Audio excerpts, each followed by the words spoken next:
Bapak Ibu guru yang saya hormati, sebagaimana kesepakatan kita bersama bahwa hari ini merupakan hari untuk belajar bersama, yaitu komunitas belajar.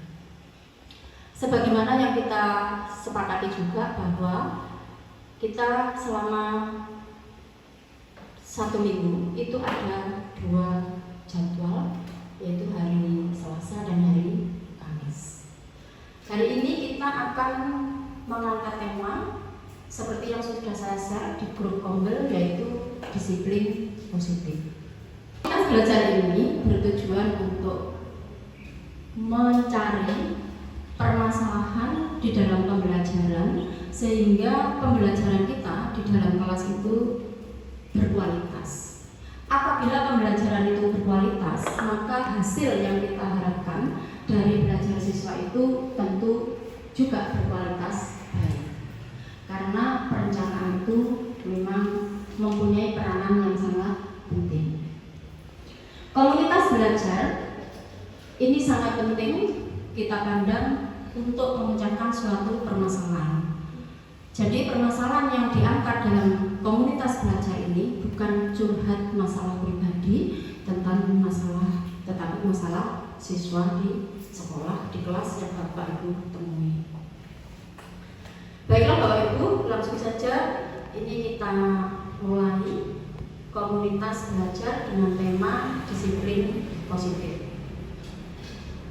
Monggo kita merefleksi dari hasil pembelajaran Bapak Ibu selama 1 minggu ini, bagaimana yang Bapak Ibu alami di kelas.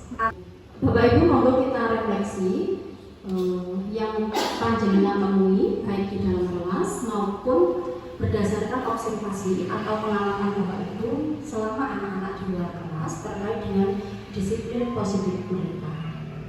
Monggo kami persilakan dari Bapak Ibu.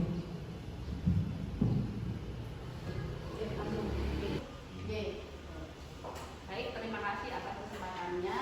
Ini berbagi pengalaman ya di pelajaran saya bahasa Inggris khususnya. Jadi ada siswa di kelas 8A itu atas nama Adit ya. Adit itu mohon maaf dibanding teman-temannya itu kemampuannya low. Tapi ketika pembelajaran dia tidak pernah memperhatikan bahkan mengganggu pekerjaan temannya. Akhirnya setiap kali pembelajaran itu ketika Adit tidak bisa, itu saya beri dia harus seperti sanksi Bapak Ibu ya. Ketika dia mendapatkan nilai di bawah kriteria yang sudah saya tetapkan, jadi dia harus menghafalkan 5 kosakata.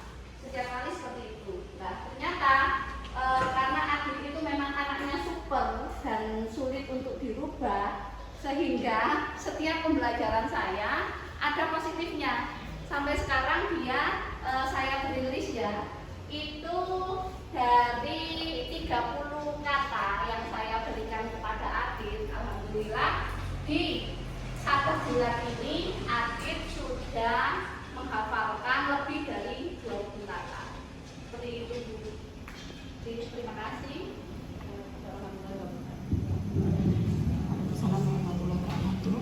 Terima kasih Mem Rizky.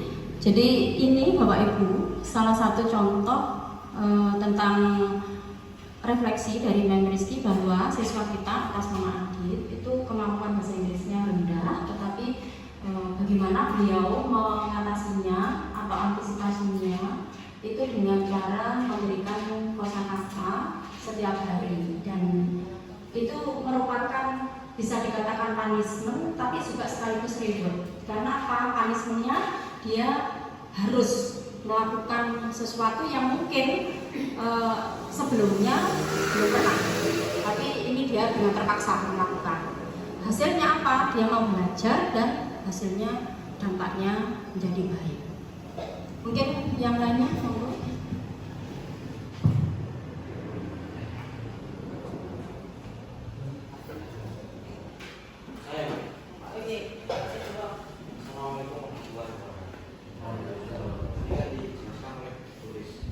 Tentang kenyataannya waktu di kelas. Nah, anak-anak kurang disiplin.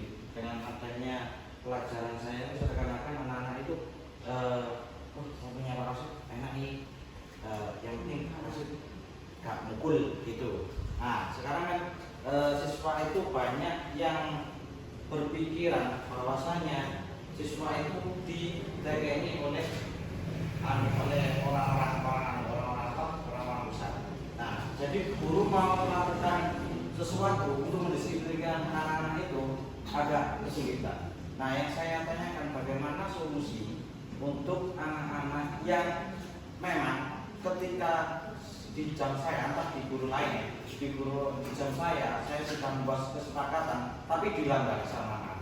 Dan itu pun tidak anak-anak itu tidak cuma 1-2 kali yang dilakukan, bahkan lebih dari itu, sampai 3-4 kali.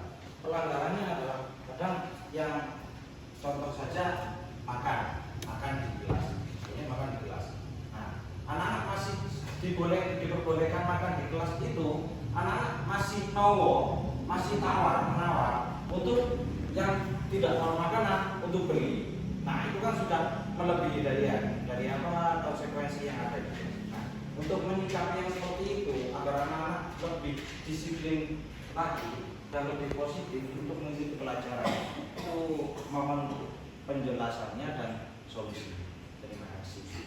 Assalamualaikum warahmatullahi wabarakatuh. Terima kasih. Masalah Pak Rosid ini lebih kompleks lagi.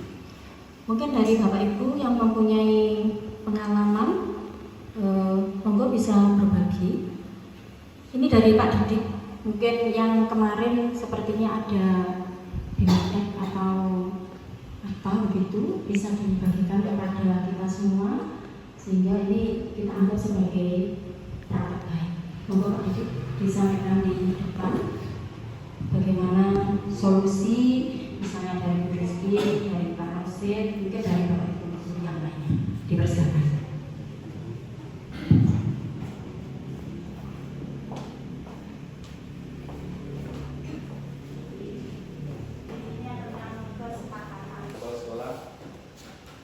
Sesuai dengan yang disampaikan Bu Rizky dan Pak Rosid, memang dari siswa-siswi kita ini beragam karakter.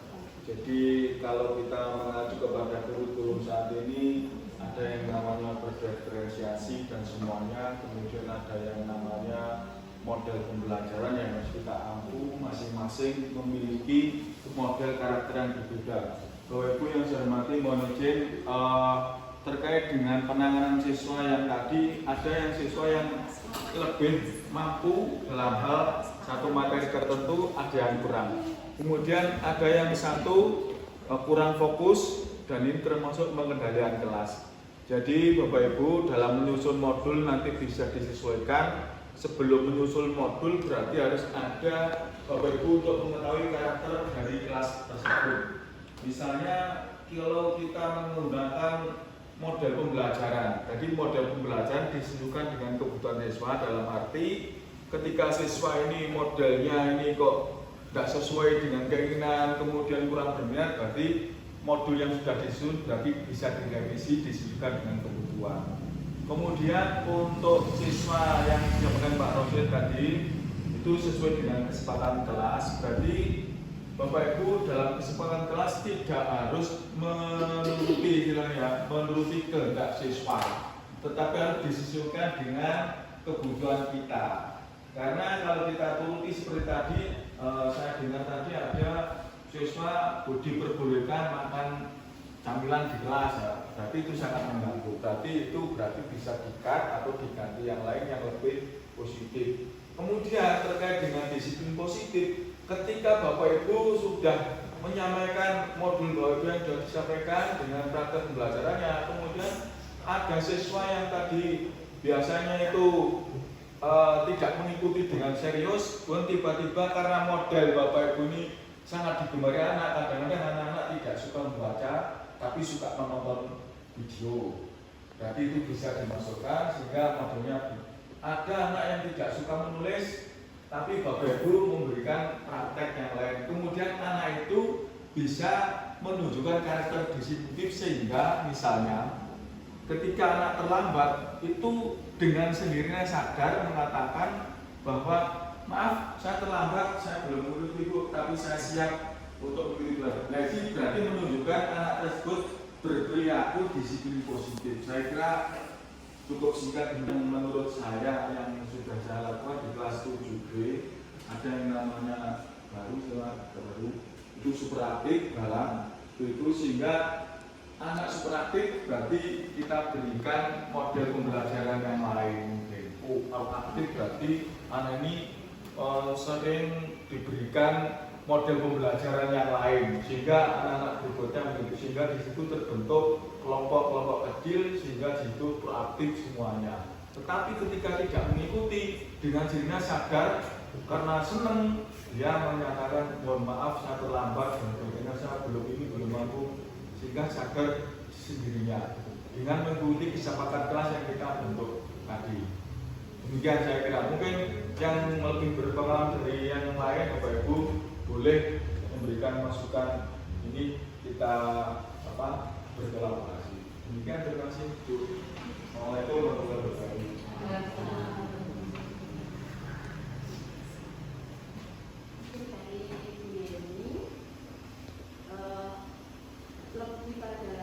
Jadi siswa terlambat ya dicontohkan. Siswa terlambat itu berarti kan indisipliner ya, indisiplin gitu. Maka dengan adanya kesepakatan kelas dia akan menyatakan dengan rela hati minta maaf dan sebagainya. Mungkin satu lagi dari Bu Yeni. Kesepakatan kelas mungkin bisa di contohnya gitu. Terima kasih atas utamanya. Assalamualaikum warahmatullahi wabarakatuh. Menanggapi dari permasalahannya Pak Rosid tadi tentang anak-anak sudah dikasih kesepakatan kelas, tapi masih aja dia melanggarnya. Nah, mungkin dari saya contoh dari kesepakatan kelas ini, maksud saya matematika ya. Ini contohnya misalnya bersama-sama mengikuti pelajaran matematika dengan baik. Nah ini dikasih sanksi yaitu hafalan perkalian 1 sampai 10. Nah misalnya anaknya masih melanggar saja, maka Bapak Ibu guru harus tegas ke anaknya. Bisa juga dinaikkan lagi kalau masih melanggarnya. Bisa 100 sampai 1000 perkalian. Di era sekarang, belajar bersama-sama adalah sebuah tuntutan. Kenapa begitu? Karena seorang guru dituntut untuk selalu belajar dan meningkatkan kompetensinya. Maka dari itu, belajar bersama, berkolaborasi, dan berkomunikasi, juga berbagi pengalaman sangat dibutuhkan dalam kehidupan kita sebagai seorang guru atau seorang pendidik. Maka dari itu, kita harus bisa berbagi praktek baik kepada Bapak Ibu yang setiap hari kita bersamanya. Kita bisa berpraktek baik di Kombel ini, karena saya memandang Kombel itu adalah sebuah komunitas, sebuah kelompok belajar bagi kita semua untuk meningkatkan kualitas pembelajaran. Karena apa? Setiap hari yang kita hadapi adalah seorang siswa, bahkan banyak siswa. Siswa itu mempunyai pengalaman hidup, background hidup yang berbeda-beda. Maka dari itu, karakter juga akan berbeda-beda antara siswa yang satu dengan siswa yang lainnya. Maka dari itu, Bapak Ibu pasti dalam kehidupan sehari-hari mereka, ketika Bapak Ibu mengajar, tentunya menemukan tingkah laku siswa yang dipandang nyeleneh atau dipandang tidak disiplin, tidak sesuai dengan norma atau perilaku adab sopan santun yang harusnya kita anut sebagai seorang siswa, sebagai seorang anak. Bahkan itu akan mewarnai pada saat Bapak Ibu menyampaikan pembelajaran, gimana respon mereka. Itulah kenapa komunitas belajar ini sangat penting kita laksanakan di sekolah. Begitu.